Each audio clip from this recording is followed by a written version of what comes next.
ጥርሳችሁ ቢጫ እንዳይሆን ከፈለጋችሁ አሁን የምነግራችሁን 5 ቲፖች መተግበር ይኖርባችኋል። አንደኛ በቀን 2 ጊዜ ጥርሳችሁን መቦረሽ ጠዋትና ማታ። ሁለተኛ በቀን 1 ጊዜ ዴንታል ፍሎስ ወይንም ጥርስ ማጽዳት መጠቀም።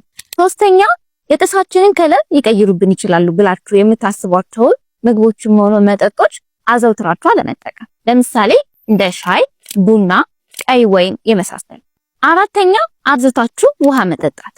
እንዲሁም ደግሞ የጥርሳችንን ከለር ይቀይሩብናል ብላችሁ ያሰባችኋቸውን ምግቦች ወይም መጠጦች ከተጠቀማችሁ በኋላ አፋችሁን በውሃ በደንብ መግሞጥሞጥ። ነገር ግን የተጠቀማችሁት ትኩስ ነገር ከሆነ ከመግሞጥሞጣችሁ በፊት ቢያንስ ለ20 እስከ 30 ደቂቃ ድረስ መቆየት ይኖርባችሁ። አምስተኛ በየ6 ወሩ የጥርስ ሐኪም ጋር በመሄድ ተገቢውን ቼክአፕ ማድረግ እንዲሁም ደግሞ የጥርስ እጥበት ማድረግ ይኖርባችኋል።